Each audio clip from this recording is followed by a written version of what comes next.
हम कह रहे हैं लात मारेंगे हम ऐसी दान पेटी की चाबी में। दलित को वहां जाना नहीं चाहिए, हमारा कोई मंदिर से लेना देना नहीं है किसी भी हालत में। दलित को वहां नहीं जाना चाहिए।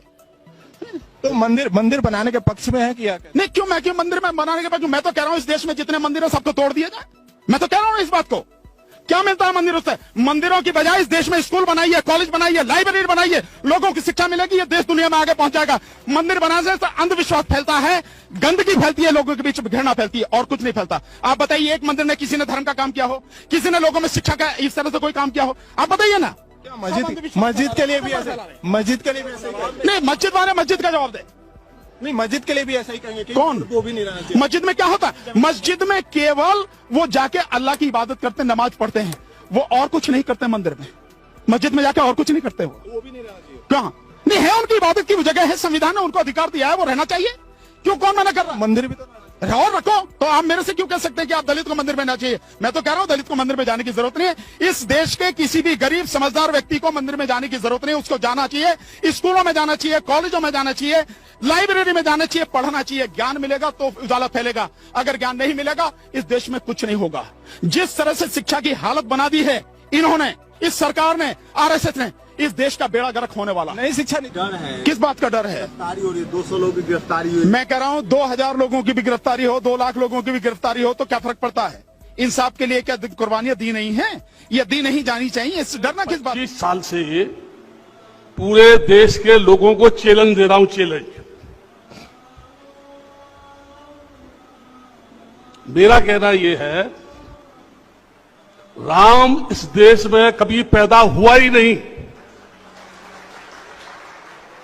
कोई भी देश का इतिहासकार, विश्व हिंदू परिषद हो, आरएसएस के भागवत हो, भागवत के और पिताजी हो, या कोई मनीषी हो, दार्शनिक हो, इतिहासकार हो, संत हो, साधु हो, शंकराचार्य हो, कोई भी ये सिद्ध करे कि राम यहां पैदा हुआ, मैं कहता हूं राम कभी यहां पैदा हुआ ही नहीं। ये जबरदस्ती ये कह रहे हैं कि राम यहां पैदा हुआ। चाहिए। घर में माँ बाप बड़े हैं, उनको कोई पूछता नहीं है। उन्हीं को राम मानो ना, उन्हीं को सीता मानो ना।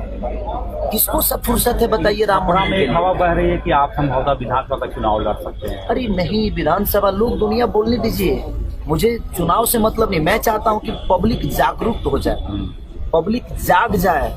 खेसारी को चुनाव लड़ने और नहीं लड़ने से मेरा रोजी रोटी ऐसा नहीं कि बंद हो जाने वाला। राम मंदिर से क्या होगा साहब? तो हमारे जब धंधे खत्म हो गए हैं, जब हमारे खेत खाली हो, हम खेती हमारी खत्म हो गई है, जब हमारे गांव खाली हो रहे हैं, तो ये मुद्दे है ना। धर्म के लिए थोड़ी बैठी है सरकार। जगह जगह लिंचिंग हो रहा है। सुएज में कितने मौतें हो रही हैं? सुएज में इस देश का नागरिक गटर में दूसरे के 5 एकड़ बोल रही है, किस आधार पर बोल रही है? तो ये कहाँ न्याय है? तो हमको तो लगता है कि सरकारी दबाव में आकर ये फैसला हुआ है। रिपोर्ट देखेंगे। फैसले से खुश है या नहीं है? हाँ? फैसले से खुश है या नहीं है? खुश भी हैं और नहीं भी हैं। राम मंदिर बनने से क्या अनएम्प्लॉयमेंट खत्म हो जाएगा, चाइल्ड मेल न्यूट्रिशन खत्म हो जाएगा, फार्मर्स डिस्ट्रेस खत्म हो जाएगा। राम ये सब इलेक्शन के लिए, क्योंकि चुनाव आ रहा है इसीलिए चिल्ला रहे हैं। देखा था वहाँ पर मंदिर, और अगर मंदिर था भी वहाँ पर, और अगर उस वक्त आज ही इतने सालों पहले वहाँ मस्जिद बन गई थी, तो फिर से उसे तोड़ के आप क्यों बनाएंगे मंदिर?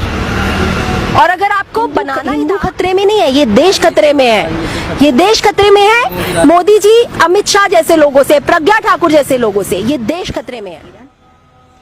आज जो सुप्रीम कोर्ट के जज ने जो बाबरी मस्जिद पर फैसला सुनाया है, वो बहुत ही निंदनीय और भ्रष्ट है।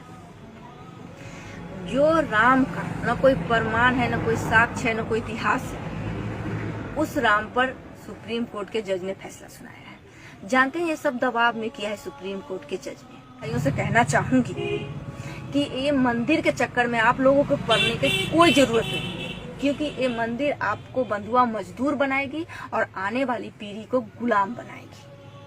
और मुस्लिम भाइयों, आप लोग कान खोल करके सुन लीजिए, आज बाबरी मस्जिद की बारी है और अगला आगरा के ताजमहल की बारी होगी। ये लिख करके रख लीजिए आप लोग, क्योंकि यहाँ पे एक ही जाति विशेष का कब्जा है हिंदुस्तान। ये 2 लोग कौन हैं?